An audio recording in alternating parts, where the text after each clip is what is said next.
Hey man, say man, what's good YouTube? Trizzy Gang in the hood. Man, Trizzy Gang, what's good, family? Listen, sick reactions today, sick reactions. We got daughters lead police to mother's dead body. Now, I know I'm a little late to this, but I'm like, let me get a little crime reacts out the way. Let me get a little crime reaction, you know what I'm saying, for Trizzy Gang.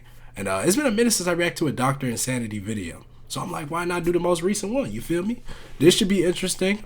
We damn near got a movie with coming at us this way. 40 minutes long. Shit, I'm ready, y'all. I'm ready, man. Let's get straight to it, man. Roll to 20K. You all right, babe? The door was locked in the room. Yeah. And Okay, can you sit right here for me?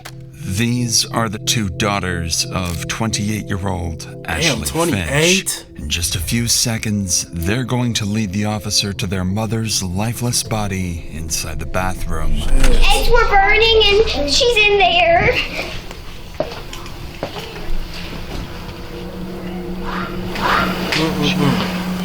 And as the oldest daughter bravely guides her siblings to safety, police are still unsure whether this was self-inflicted or if there's a killer on the loose. But they'd eventually discover that You would think the Ashley's kids would see it killer though, is right? closer to home than So there is a killer? Oh my gosh, all right. anybody expected, pulling investigators into one of the most tragic domestic dispute cases the state of Louisiana has ever seen. Is she alive? No, she's not. They're young. Yeah, he done a number on her, that's for sure. I wanted him to Damn. leave. Get out there, leave the girls alone. I said I'd just shoot you. I don't even know. Okay, we got a video for sure. We've created a GoFundMe for these children, starting with a $10,000 donation of our own. If you'd like to help, more details are in the description. On a quiet April evening in the small city of DeRidder, Louisiana, police receive a terrifying 911 call. Who called But what 911? would shock the dispatcher is the eerie calmness of the caller. Wow. 4911, where's your emergency? Hi, I need to report a crime. Hey, what's the address? 265 Northridge Drive, in DeRidder, Louisiana. Stay on the line while I get through to please hold with us. Thank you. At this Yeah, moment, bro, it's way too calm. the caller hangs up, leaving officers worried he might be in immediate danger. Officer Josh Stanford rushes to the reported address, unaware that he's only moments away from discovering a scene more disturbing than he could ever imagine.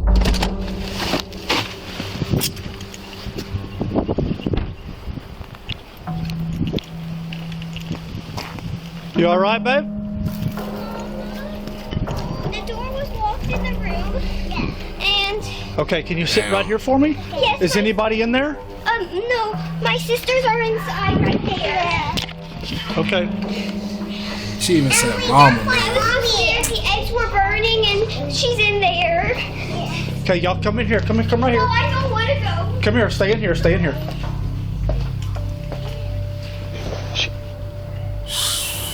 254 City. First thing he said was, The woman has a single bullet wound to the right side of her head and appears to have been dead for some time. Yet the male caller is nowhere to be found. But then the officer remembers there are still 4 young girls nearby who have just lost their mother. Come here. Come here. We're all alone. Come help me. this is sad. Come bro. help me. Do you know these children? Yes, they're our neighbors. Okay. Yeah, like Maddie. You got parents here? Yes. Huh? Can you take them to a secure place for me? Was there anybody That's else here? low-key tricky too. You know what I'm saying? Like, what if the neighbors were the ones who did it? Not saying obviously they didn't do it, but what if they weren't? You just let the kids go with them, man. Baby? I don't think so. I don't know. In an unimaginable act of courage, the eldest daughter guides her younger siblings to safety, leading them to the 4 neighbor's girls, house. too. The neighbor bravely takes in the 4 traumatized children, who would later turn out to be instrumental to the investigation. Officers head back inside to try to locate the caller, completely unaware that he's the one who pulled the trigger. Is Probably there a one baby victim or daddy, two? too. I'm at Northridge. City, do I have one victim or two? So we need to clear the rest of the house. I'm under the impression there was a male here too. So clear the rest of the house. City police! Hey, city police! Go right. Police department! Quick!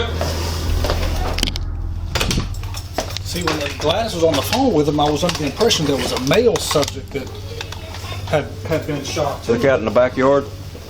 Check the backyard. Nah, he's out of there, man. He What's ain't that there. I smell? The eggs were burning. Oh, they cook? Oh, okay. Where's she at? She's in that bathroom. Oh, hell. Everything else cleared? Everything else is clear.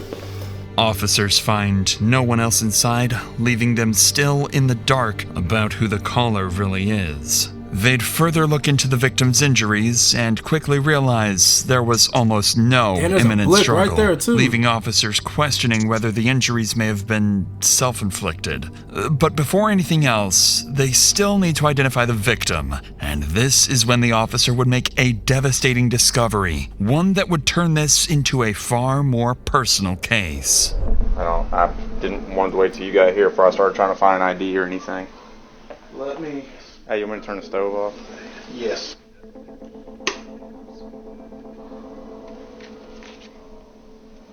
Ashley Fish. Nobody else. You said kids were in the house, or another kid? They're across the street. Ashley Fish. I'm assuming young based off of what I'm seeing here. Damn, man. Did you? Yeah. So she's from East Beauregard? Yeah. And moved away. She any kin to Josh Fish? No, I don't think so. I went Your to age, high school though, with or- her. Yeah. Graduated together, so we're about the same. Lead Detective Cooley immediately recognizes the name, 28-year-old Ashley Fish. He knew Ashley as a DeRitter local, someone who married her high school sweetheart and had only recently moved back to Louisiana from Texas. Determined to find answers and uncover who murdered his friend, he turns to the neighbors for more information. Oh, you know, he didn't Meanwhile, tell me. Like, bro, I knew her. I went to high school with this girl, bro. Like, I'm figuring out who did it. Even if he had no connections to her, but just knew her from high school, man. I'm determined too. other officers begin reviewing neighborhood CCTV footage, searching for anyone who may have been at the house besides Ashley and the children. And they're about to discover that someone else was indeed inside. Someone who is already on the run. Detective Cooley, Beauregard Sheriff's Office. Jeff Brown. Nice to meet you, sir. Yes, sir. Hey, y'all mind if I ask y'all a couple questions real quick? Yeah, you can ask me anything, but I really didn't see anything. The only one that saw anything was my son. Your son, the one that was mowed? He was mowing out here. Okay. What's your buddy? Detective Cooley. Nice to meet you.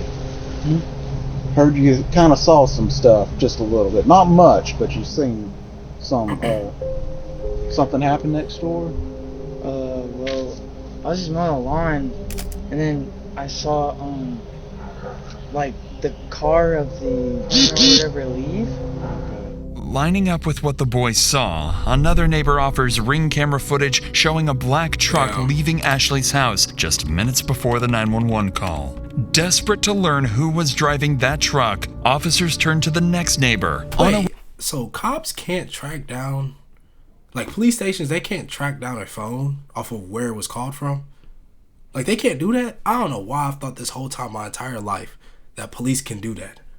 Because, and if they can't, bro, they probably need to invest in figuring out a way to do that. Because, bro, that would lead to so many, like, early arrests, easier arrests. You feel me? Like, where they're about to speak with the victim's best friend and is someone who knows exactly who the driver is. What's that? The girls are at my house. Can you tell us what's going on? It's not good. Is she alive? No, she's not. damn. Was she shot? Yes. She was out here earlier when about 5 o'clock or so. I saw her out here. Everything seemed fine. There was a truck. She has a significant other. Damn. She was going through a divorce. And they're legal. It's always when folks are getting a divorce too, bro. It's always that's that selfish, like, bro, you really don't love somebody. Because that's the thing. You know what their excuse is going to be? Killing them for? if I can't love you, no one else can. Bro, that's just that weird shit, bro. That's that weird shit, man. And that just shows, bro, I'm gonna be real. Whoever, like, as the guy, him doing it, bro, you got no females before in your life, bro. And you're so obsessed with her, and to the point where you can't even imagine yourself even possibly in the future being with somebody else. To the point where you said, she gotta go. If I can't have her, she cannot be here no more. I can't live with the fact that she has to sleep with somebody else. She gets to date someone else. She gets to marry someone else, bro. That is that weird shit, bro. Like, bro, have some dignity. Have some respect, bro. No cap, bro. It's not the end of the world. It is in your heart. At the end of the day, like, losing somebody, not, like, getting a divorce with somebody, breaking up with somebody, bro, trust me, the shit hurts. You feel me? But to off them because you don't want nobody else to love them is weak as hell, bro. It's weak as hell, bro. I would never respect anybody who does that. I obviously don't respect nobody who kills anybody in the first place. But out of like a breakup, out of like losing them, like come on, bro. Come on, man. That shit is weak, bro. We separated, but he was here. The black truck was here. Yes, ma'am. Do you think he shot her? Well, I can't tell you a whole lot. I got it. So as long as the children are safe with you for now, we'll take care of it from there. As far as I know, her. Gosh, I'm assuming that it was Tyler was the person that was here. Oh nah, bro. Nah, that weirdo not about to share the same name with me, bro. His name is not Ty. That nigga is Ty. You feel me? He's not Tyler. I'm Tyler. He's Ty. He not sharing the same name as me. That was his truck. He usually drives a black truck. And then her husband's name is John. Wait, John what? Fish. She would go on to identify their main suspect as 34-year-old Tyler Durachowski, Ashley's new boyfriend. Detectives immediately begin digging into his history, so we don't even know who did gathering it. anything they can find, and working to locate him as quickly as possible. But just as they're about to begin the manhunt, another 911 call comes in, and it's from the killer himself. Hi, I need to turn myself in to the police. Okay. I don't know how to do this. Are you wanted? Do you have an active warrant? No, I just committed a crime. Okay, Wow. what crime did you commit? I shot somebody. Okay, where are you located? I'm at Burke's Outlet in DeRidder. I'm in the parking lot, and I just am going to wait here to get picked up. Okay, who And that's the thing. Like what I just said, he did it knowing he's going to get locked up. Like when you do something like this, especially to a significant other that you and her broke up, you go and kill her, bro. You know you're going to prison. So him turning himself in is just on some like, hey, at the end of the day, I did what I had to do. She's no longer going to be able to love somebody else. She's no longer going to move on and be in another relationship. That shit is weak, bro. I'm telling you, bro, that shit hurts my heart, bro. To kill your significant other because they don't want to be with you no more is weird as hell, bro. That shit is weird, bro. How would you feel if somebody did that to your mother, your sister? You know what I'm saying? Cause she didn't want to be with them no more. What? Come on, bro. did you shoot? A woman, Okay, what is her name? Ashley Fish. Officers rush to the address he gave, an empty parking lot. Still baffled as to why he confessed and why it took him so long to come Because that's all he cared forward. about is getting her Knowing out of he here. likely killed a woman in front of her children, they brace themselves, fully expecting anything to go wrong at any moment, or even an I low-key don't even think it's the baby daddy, bro. Suspect is going to be in Burke's parking lot. Is it the Tyler dude? Vehicle.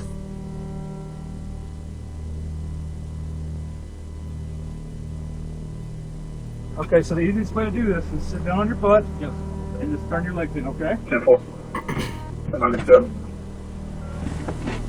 I'm good if y'all want to go assist me. Are you out with that subject at first? Can I disconnect? With the main suspect Wow, arrested, the Tyler officers have dude. no idea the investigation is moments away from taking another unexpected turn. When they search his vehicle, they find no weapons, but they do find multiple prescription drugs, vials of testosterone, and syringes. To their surprise, Tyler seems unusually calm for someone who just took a life, and it would quickly become obvious that this calm, controlled... Now we definitely need to get the lore behind why he did it, because it's not the baby dad who did it. This is her current boyfriend who did it. Don't tell me... We just gonna find out. Demeanor is part of a plan to get away with murder. If you're still comfortable talking to me, can you tell me a little bit about what happened out there? This woman and I got in an altercation last night. Things were kind of falling out between the two of us, just relationally, and I was getting ready to move back to Oregon. So she pulled out, she had a gun in her drawer. She loaded it and was pointing it at me, and we started fighting, and it went off. Tyler insists he shot Ashley in self-defense after she pulled the pistol on him, to her immediately complicating the investigation. Once he's brought into the station, officers relay this information to the team at the scene, who would begin searching for anything that might support his claim. And unexpectedly, they do find one piece of evidence in Tyler's favor. What? The murder weapon itself. Here's what I've got right now. That was there. I know you got a lot of information coming in. Cameron has got the suspect, Tyler Grabowski, Over at Park Terrace. He gave himself up without any problems. and he told y'all that he did it. Yeah. You see the hair in it. I've called in the serial number. It's gonna be a Smith & Wesson. She's been here for a minute. Wesson. If I had to guess, I mean, 'cause she's still having some coming out of the wound. She's still pretty warm, and if I had to guess, I'd say it's been between 45 minutes and an hour and 20. Damn, how can they even, like... Alright, so once they run the strip, we'll back out and we'll get a search warrant. Is that 40 caliber? Detectives still find no evidence of a struggle, but they do discover something unexpected. After running the gun's serial number, it comes back not to Tyler, but to Ashley herself, meaning his version of events may not be entirely false. And with that, investigators begin to grasp just how— That don't really mean nothing though. Like, I mean, she's a mother, probably living on her own, no husband, obviously no baby dad lives with her. That's just her boyfriend. I would assume he don't live with them. You know what I'm saying? I mean, why can't she protect herself? Why can't she have her own blick? You feel me? Like, that don't really entitle, that don't mean nothing. You know what I'm saying? Like, that don't mean that y'all were fighting over it. That just means you knew where her gun was at. little physical evidence actually ties Tyler to the shooting. They then finish processing the scene, send Ashley's body for autopsy, and her phone for forensic examiners to be unlocked. Shortly afterwards, the grandparents arrive at the scene to pick up the 4 traumatized children into their care. Wow. It's at this point that it becomes clear. The oldest daughter witnessed something she will wish she never had. I've got some grapes and some strawberries. Yummy. Yummy. Are y'all hungry? This is so sad. The one man. you want to talk to is Riley. Yeah, she supposedly told my wife that she saw something and she didn't want to talk about it. I know it. Hey, my babies. Hey. Pop off. Papa. Hey, baby. Here, I'm going to pick you up. Bye, Alexis. This brings a small sense of relief to the officers, knowing the children are finally away from the horrors inside. Facts. But now comes the most difficult part. Calling Ashley's ex-husband, John, and informing him that she is dead. Damn. Lead Detective Cooley asks John to come to the station for questioning as soon as possible. He don't even know. And while Tyler anxiously waits for his chance to speak, detectives make a deliberate decision to start with John instead. But the longer Tyler waits, the more agitated he becomes. And by the time they will finally sit down with him, he will snap. I've never had someone do that to me. I've never had someone get that mad at me that they load a f***ing weapon. 1 hour after Ashley's deceased body was discovered, John arrives at the station. John explains that he and Ashley were together for over a decade. They had their first child young and went on to raise 4 beautiful daughters. For the detective, one question matters most. What does John think of Tyler? My fault, y'all. I'm back. Capable of hurting Ashley, or was he simply in the wrong place at the wrong time? But before that, something else weighs heavily on John. He still has to explain to his daughters why they will never hear their mother's voice again. I just want to let them know that she's no longer with us. Mom's no longer with us, you know. She's an angel now. Yeah. The 6-year-old and the 4-year-old, they don't really know. They're kind of like, oh, she's an angel. They're going to talk a little bit about it, and they're more concerned about how she's flying and everything, you know. Right. Gotta feel I for don't him, know man. what she's seen, but that's got me real bent out of shape, you know.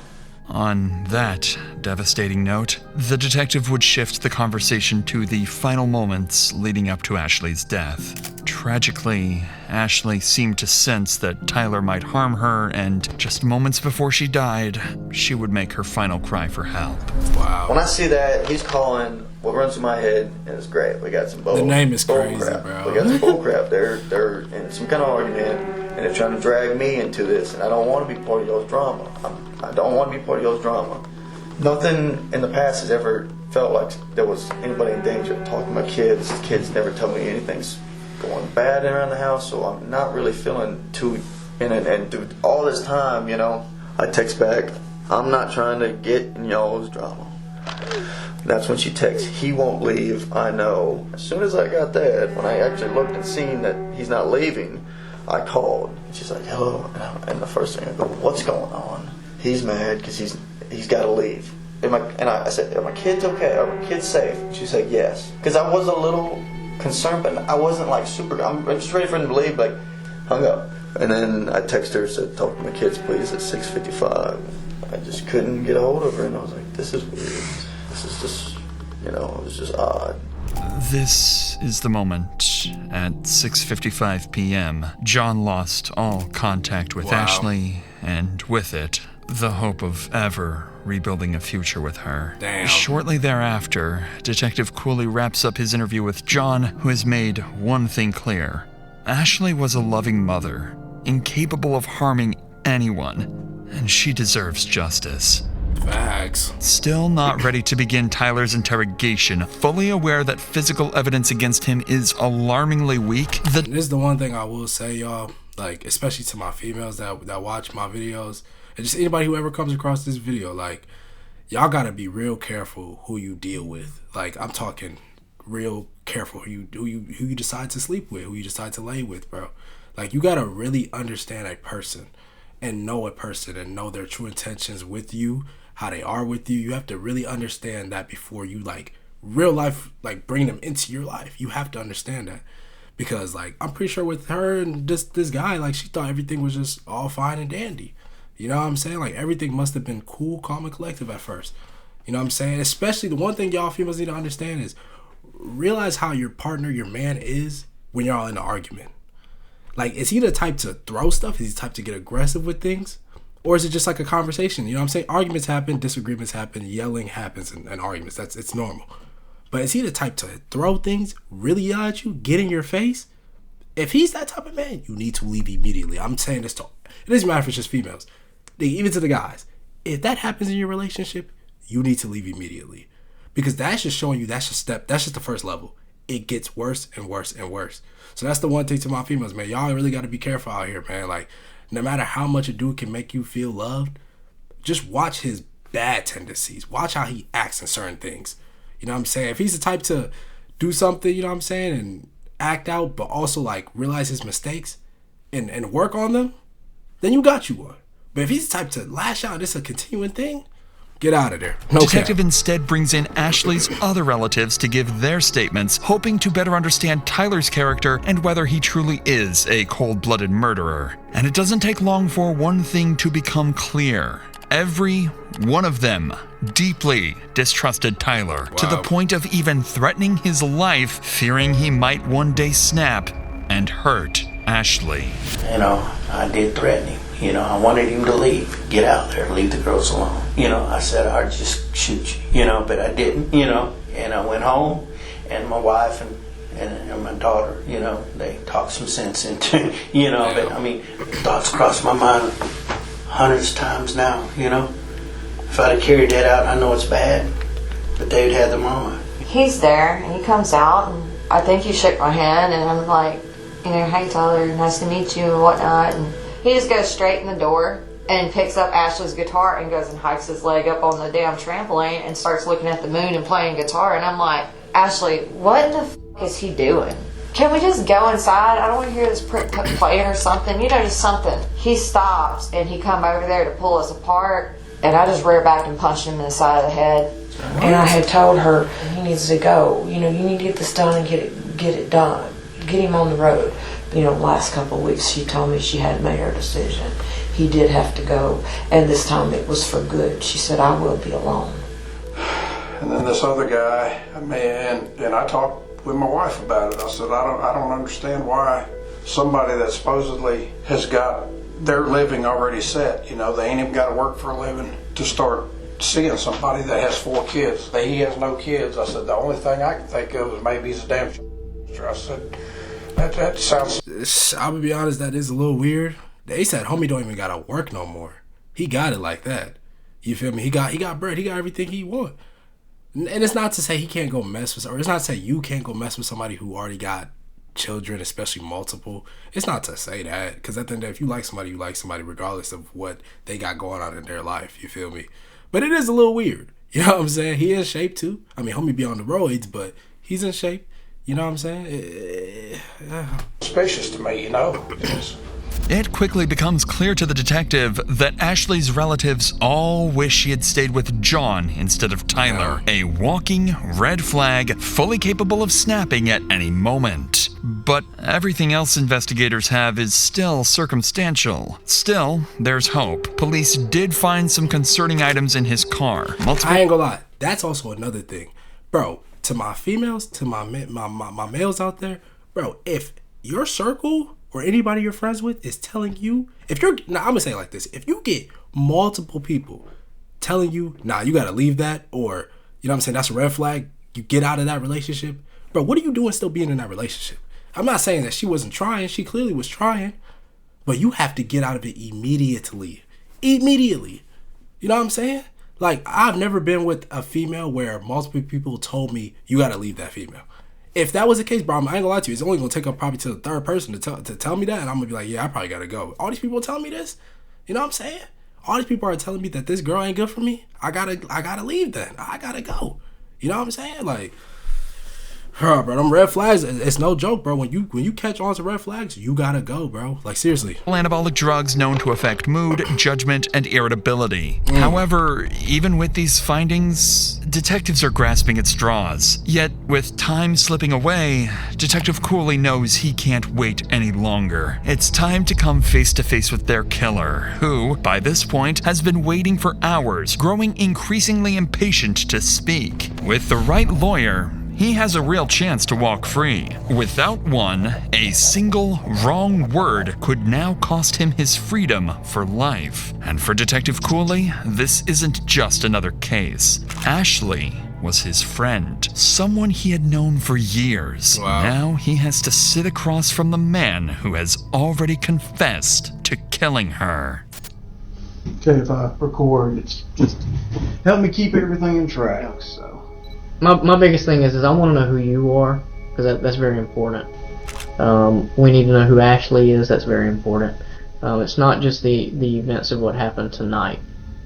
It's the whole totality of the history with you guys, because that's going to help best explain everything that led up to where we're at. I'm gonna tell you that, you remember the saying, "The truth will set you free." The truth will set you free in here. It's up to you. I can't make you. I would love to know. We would all love to know, just for the sake of you, and for the sake of Ashley, obviously. I mean, I feel like giving a statement just because I'm here. I don't know how long we wait for a lawyer to get here or whatever, but I just wanted to talk about what happened, tonight, so I don't know if that's, I think it's important, because right now we've got, obviously, I think I need to tell what happened. I left about 6 p.m., a little around 6 p.m. I'm not even quite sure when it was when I called the actual police department, or called 911. What I had left it as, there were 4 children in the house and a woman. From the outset, detectives suspect Tyler has a plan, and that turning himself in may have been his first step in trying to appear more innocent. And as the interrogation unfolds, that plan becomes crystal clear. Everything that happened that night was, according to him, Ashley's fault. The woman and I had an altercation with a loaded weapon, and she has a bullet in her head. Never initiated violent contact on her like that. I'm not the one that pulled the gun. I don't have the gun. I don't want the gun. I don't want to in disputes with a gun. No intention to shoot Ashley. No. I've never had. I don't want to take a mother away from her 4 kids. Like, that's not my thing. I close the door. I lock that bedroom door to the bedroom so the kids don't go in there. I had emptied out the gun. It was empty, and I left it there. And that didn't help you, brother. That didn't help you. Because I was about to say, let's find out if your hands are even, if your fingerprints are even on the weapon. But it don't help that you fucking emptied the gun. It don't help that you did that. Like, I would never be in this situation. But then let's say I was Tim. You know what I'm saying? The other Tyler. You feel me? As soon as that happened, if everything he's saying actually happened, bro, I'm out. I'm doing everything he did, though. Like, I'll probably close the door, dip off. I probably wouldn't even dip off. I would call 911 immediately, knowing I did not do shit. You feel me? But I'm not touching the weapon, or else they gonna instantly know that shit. I might have been in on doing it. You feel me? Like, come on, bro. Nobody's buying that shit. Went out. I didn't know what the fuck to do. Sorry, I wasn't perfect. The kids were there. There's a 9-year-old there that's really responsible and was watching the kids. The neighbors were outside across the street, or I had seen neighbors outside at one point across the street. I felt like I just needed to go and be like, this just happened. So I drove to the parking lot down the street and just called 911. In Tyler's own words, the shooting was merely an altercation. But what stands out even more is how he refers to Ashley only as a woman, never as his partner or ex. Up until this point, Tyler has not shown any emotion when talking about Ashley, but detectives can sense something beneath the surface. Tyler avoids eye contact. He rambles, fidgets, and appears restless, almost like he's on the verge of a breakdown. And the moment detectives ask about Ashley's children, Tyler would finally crack. Tough. And she's got how many kids? 4 kids. 4. That's what I was told. Yes. Okay. Do you know their names and ages? Yes. Yeah. Emma's 2. Josie's 4. Lexi is 6, and Riley is 9. Okay. You took them away from their mother. Okay. This is the first real emotion detectives have seen, but they needed to determine whether this is genuine guilt, a calculated tactic, or emotional instability tied to his anabolic substance abuse. Aware that Tyler could shut down the interview at any moment, Detective Cooley grows more cautious, so he starts carefully probing Tyler about any problems in his relationship with Ashley, and this is when Tyler would slip up. I was married for 5 years, and I felt like a man of honor, and I had a ring on, and I was proud of it. I was proud to be married. I was proud to be a good husband, and I fell into this weird relationship that I never wanted, to be in. I've never wanted to be a part of, and I just went down this road that I just kind of felt like I could never escape from. It was like drowning in it, So I'm just like I was able to divorce in Oregon, it went through in just a couple months, and it was finalized and it was done. Her thing has been a year. Right. It takes a year for them to do the separation process and everything, and so we've just been kind of in that whirlwind of back and forth with everything and stuff. And I'll tell you all the time, I can't wait to be married. I can't wait to settle down with a woman and, create a genuine life and also have kids and start all of that. But I don't want to say there's no rush in it. I'm only 23 years old. I do want to be married before 27. I do. I'm going to be honest with y'all. I really do. You feel me? Because there's nothing out here for me to be single for. There's nothing out here, And I ain't trying to be playing no games with no female, and prolonging a marriage. That's not me. If I love you and I know I want to be with you for life, bro, I want to marry you. You feel me? But the one thing I don't want to ever happen is getting in a divorce, bro. I don't ever want. That's top 3 things that I don't want to happen in my life. Y'all know one of them is getting arrested. One of the other ones is getting a divorce, bro. There's too much that comes with that, bro. There's too much that comes with that. And this is also one of them shits, bro, that come with that. Not saying that I would kill somebody or she would kill me, but you just never know what type of shit be happening, bro. The divorce world is crazy out here, bro. I'm telling y'all. I just thought about leaving multiple times. I wanted to leave multiple times just because it's kind of too much to just take, being am I taking this woman away from...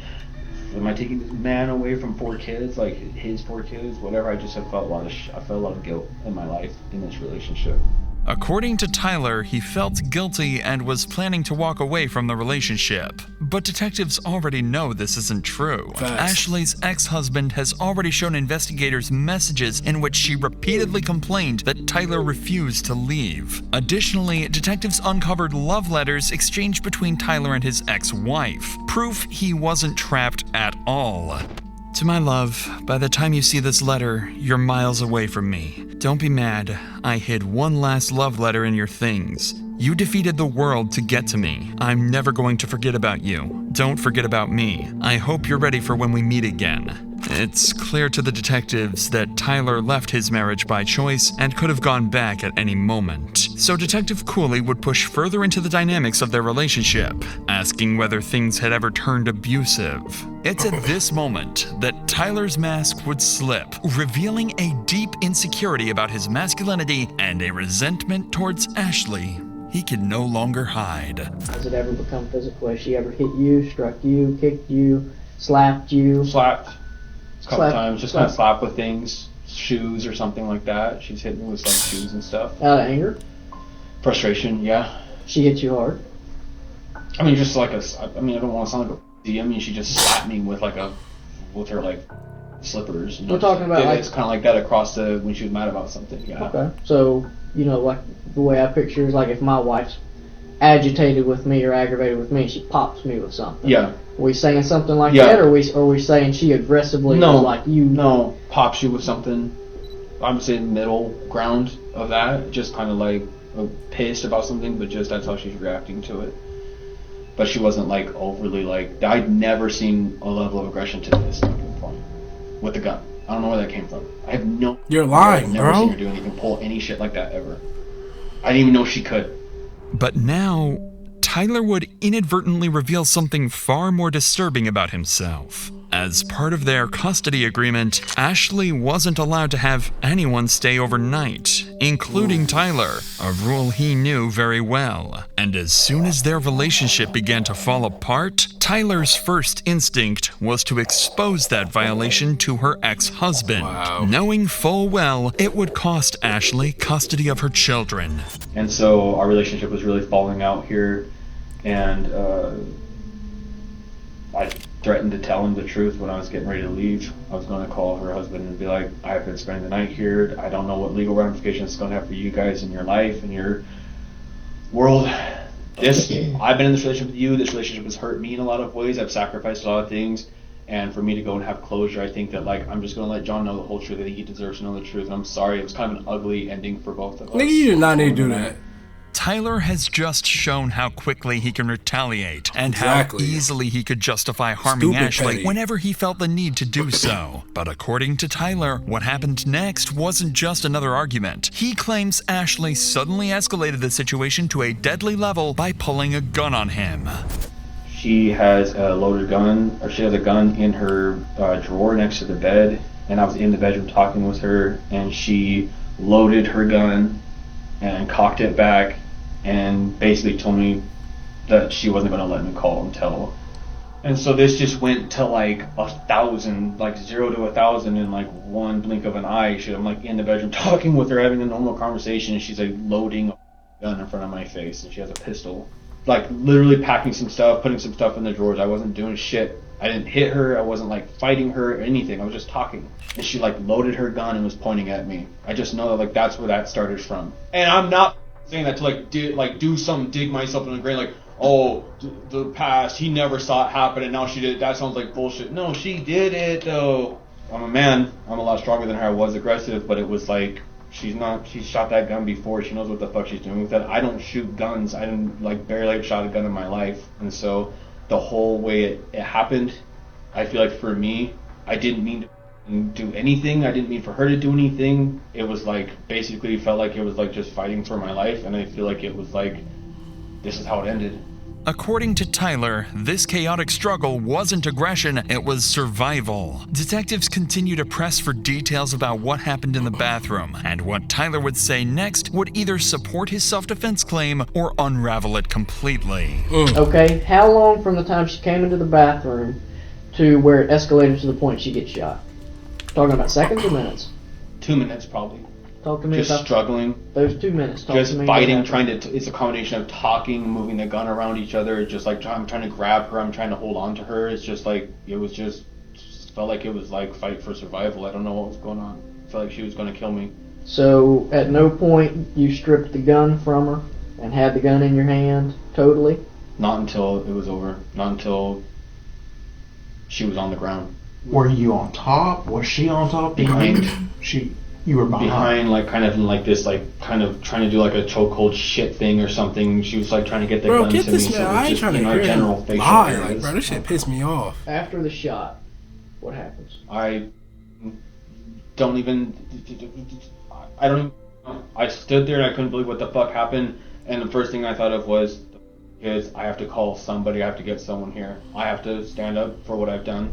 Tyler is becoming increasingly more agitated, forcing detectives to call a short break, concerned that pushing any further would cause him to shut down completely. But the moment they step outside the interrogation room, everything changes. New evidence comes in, and it directly contradicts Tyler's story. Really? Tyler claims Ashley had the gun in her hand and they were fighting over the weapon. But when Ashley's body was discovered, her phone was still in her right hand, her dominant hand, meaning she hadn't been holding a weapon in the moments before she was shot. Then came the most damning detail.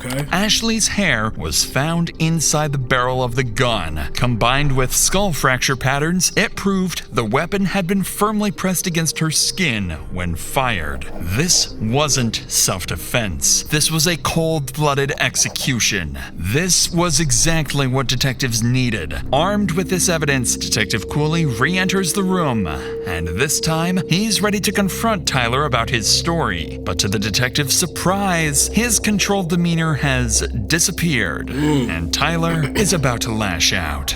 Well, do you feel like it probably just got out of hand? Yes, I think our whole relationship was out of hand, and I think that I've never had someone do that to me. I've never had someone get that mad at me that they load a weapon in their house. The kids were asleep. It was 2 nights ago, and she cocks it back, and she's standing there like all cocky, looking at me like she's gonna she knows what she's gonna do with it. I mean, why not? If this lady's got a gun, why not just get the hell out of there? Because she had never done anything like this before. The other night, 2 nights ago, I don't even know why I let that go. I should have left the house. I guess, is it fair to like say I was afraid for my life though? Yes. Like, is that fair to say that? I mean, I feel like the cop out there was like, "You're a big dude," and I feel like it's not fair if it's like, "You look like you can handle yourself. You could have just like punched her in the face or like kicked her or something or like done something." And I'm like, I don't know, man. One bullet goes off and you're fucked. Yeah. So I just felt like it was like, for me, it's not about that. That's right. It's about it was a fight for literally like I don't know what the fuck she's gonna do. She threatened me the night, so now I'm just like, I don't even know. It just feels like it was an accident. I didn't try to murder anybody. I didn't try to kill anyone. I don't know how. I don't know what happened. I don't know. I worked in the medical field and I know that it's not good. I know that. Tyler's You don't even know where words he was no going with longer that. sound like the frustration of a man defending himself. They sound like hostility towards someone he blames for everything that happened. But this is when Tyler would start to realize he isn't coming across the way he hoped. And when detectives press a little harder, they're about to make their biggest mistake, pushing Tyler to shut down completely. We're still missing some things that I feel that you're kind of rushing through, and I think it processing today. I just want to feel like I'm like someone's like on like kind of listen like on my side. On your side, right? No, but I'm not trying to. I get what you're saying. I know I've seen this in the movies. I know what I'm trying to do. Like it's like the more I tell now, it's like the better it looks. Like the more I just tell now, it's like. But I'm getting to that place where it's like we're at like the heart of everything that happened. I'm trying to be really careful with like.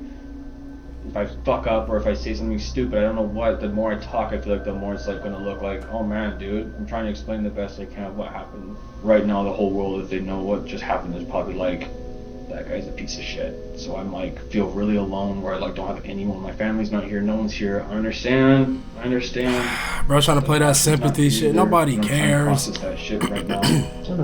But what we're going to do is we're going to refrain from any more questions. Understood. If you feel compelled to re-engage or say anything, you are more than welcome. You know, I appreciate you guys being patient with me. I know you guys got to do this with people and stuff, and I'm not trying to tell you guys I don't want your counsel and I don't want to tell more and more and more. I just feel like I'm at that point, looking at that piece of paper, what I told you. I want to be able to tell someone that's I'm kind of like sitting here going like, I hear what you're saying, maybe don't say anything, maybe some counsel. I know you guys are counseling me right now and I'm appreciating it, but I need someone else that just feels like it's like, does this, man. It's at this point that Tyler refuses to answer any more questions until his lawyer arrives. But with the evidence stacked against him, Tyler would ultimately be charged with second-degree murder and 4 counts of child abandonment. He would go to trial maintaining that he acted in self-defense, but the state's case would be overwhelming. Tyler would be found guilty on all charges and sentenced to life in prison with no chance of parole. Thank you for watching and supporting our team. To help the 4 children. Yeah, man. Hey, y'all go donate to this, to her children. Listen, this shit's sad, bro. I really don't have much more to say about this. Like I said to my females out there, man, y'all just got to be careful who you allow into your life when it comes to these guys, man. Because a lot of these guys are weird, bro. A lot of these guys are weird. A lot of these guys, like, they look at y'all like an object, bro. That's just the truth, bro. Like, my man's was still in love with his ex-wife while he was with Ashley. While he's fighting and tussling with Ashley, going through the motions with Ashley, he's still in love with his ex-wife. You feel me? Like, they were about to break up, and like I said everything in the beginning, as soon as they probably are about to break up, he's like, nah, you gotta go. You can't be here no more. If I can't have you, if I can't control you in this relationship, you gotta go. If I can't love you, if you can't love me, no one else will be able to love you. That's pretty much what homie did, bro, and it's just sad, bro. It's just sad, man. Okay.